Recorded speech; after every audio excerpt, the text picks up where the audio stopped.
Chapter 2 Cyber Crimes. What is a cyber crime? The word cyber is a prefix which, when put before a word, denotes that the word is related to computers or computer networks. Consequently, the term cybercrime refers to a crime which in some way is related to computers or computer networks. It is also known by many other names such as computer crime, e-crime, high-tech crime, or electronic crime. Before proceeding on to discuss more about cybercrime, let us try to learn a proper definition of it.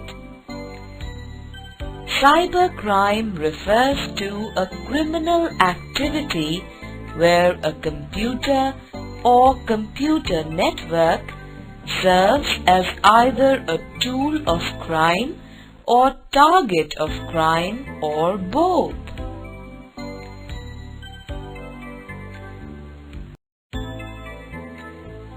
The most common cyber crimes are software piracy, hacking, email bombing, malicious code, virus, Trojan, worm attacks, and logic bombs. Unauthorized access. Software piracy.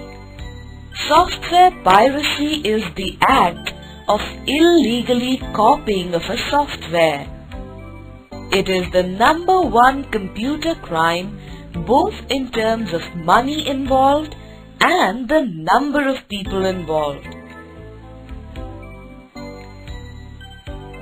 Software worth $10 to $15 billion is pirated each year.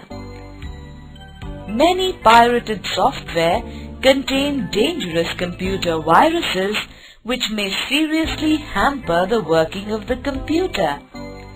This is a well-known fact all over the world. Still, people go in for the pirated software. This fact raises a question. Why do people copy software illegally? The answer to this question lies in the following facts. Software is expensive. Pirating rather than paying for it suits the people more. Pirating is easy. A single command copies a software. Using pirated software can put your computer at risk of being infected by viruses. Software development companies invest much time and money in producing software. These companies pay heavily to the programmers for writing program codes. If everyone pirates the end product, companies cannot recover their investment. This will eventually lead to the closing down of the software companies.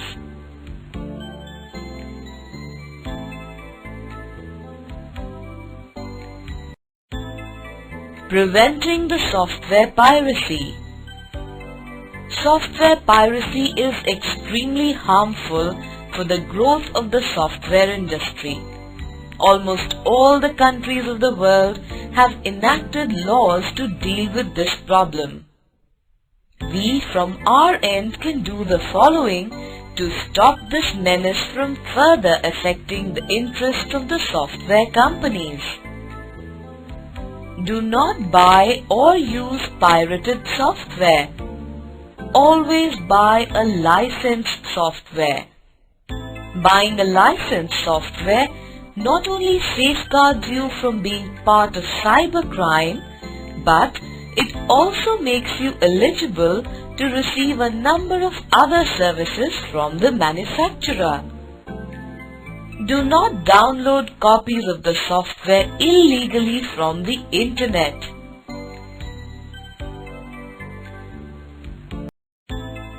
Hacking.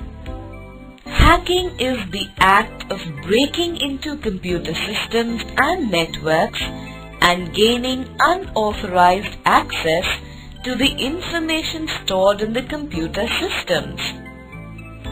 The person who performs the act of hacking is called a hacker. Before having any further discussion on this topic, be clear of one thing, that all hacking is not done with malicious intentions, and all hackers are not bad people who are out there to damage the access computer or steal the information it stores. Most of the times, hackers break into systems just for the fun of it, or to experience the thrill of rising up to the challenge of breaking into the security systems installed on the computer or network to protect it from unauthorized access. Sometimes, the companies who make security software for the computers and network systems also take services of the hackers to discover weaknesses in their software. Hacking becomes an offense or a crime if a hacker, after gaining unauthorized access, tries to steal information from the system, destroys or disfigures the information, or causes any other harm to the system or the people associated with the system. Anti-hacking software available in the market safeguard your computer from being accessed by hackers.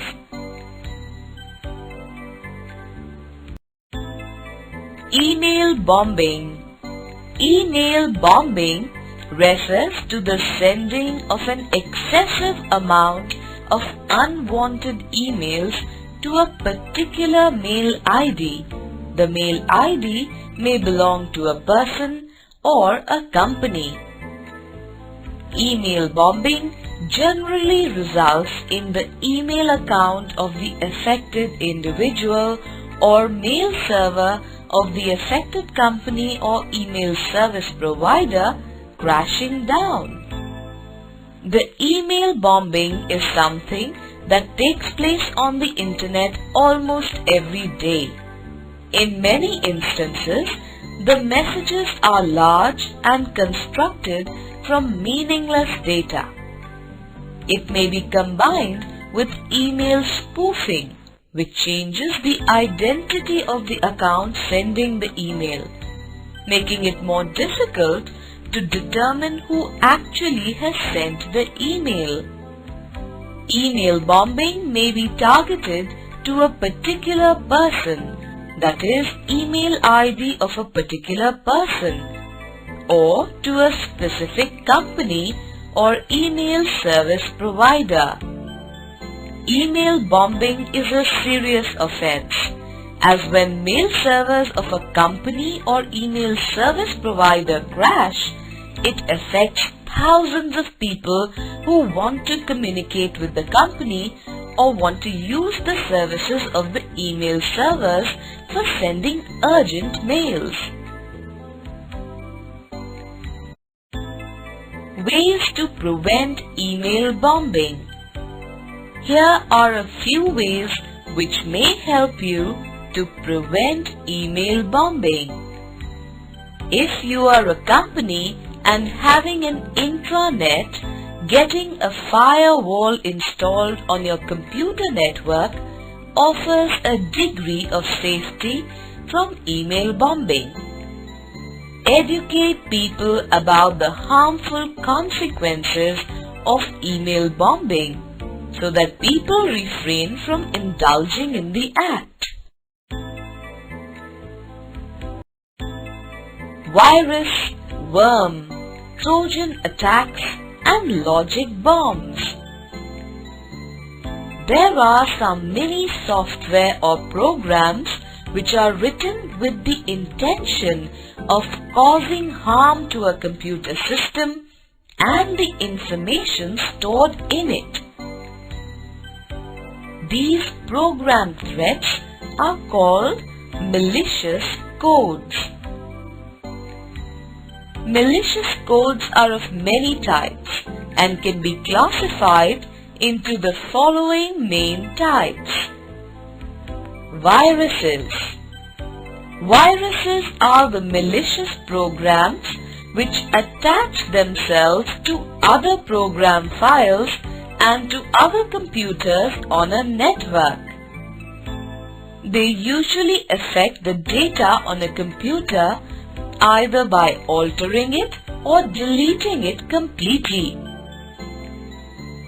The VBS_love letter virus and the Melissa virus are two most deadly viruses of their time, which affected millions of computers across the world and caused damages of about 7,500 crore rupees. Worms. Worms, unlike viruses, do not need a host, which is program files with extensions .exe, .sys, etc. It is a code that keeps on replicating itself, that is, keeps on making copies of itself. It fills up all the memory space on the computer.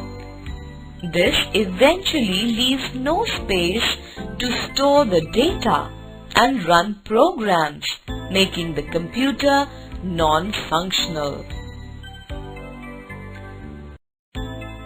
Trojans. Trojans are the malicious codes which declare or show themselves to be some useful program or file, but contain a destructive program inside. For example, an e-card sent to you by a person may contain a Trojan inside. When you open the e-card, the Trojan silently gets installed on your computer.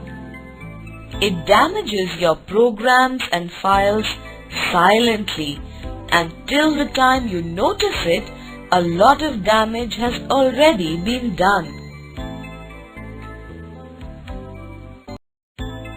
Logic bombs. A logic bomb is a malicious program that waits for some specific event to occur. When that particular event occurs, the bomb becomes active and executes the action it is programmed for. We can protect our computer system from the attack of the above-mentioned malicious codes by following the measures given below. Installing a good antivirus program on the computer and updating it regularly. Keeping Write Protect tabs on all system disks. Avoiding the use of pirated software.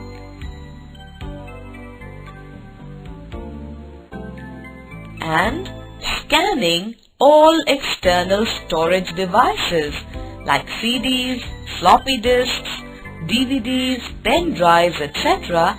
for viruses before using them on the computer.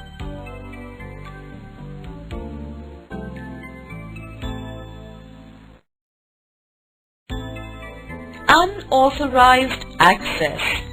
Unauthorized access means accessing the information or files without having the authority or permission to do so.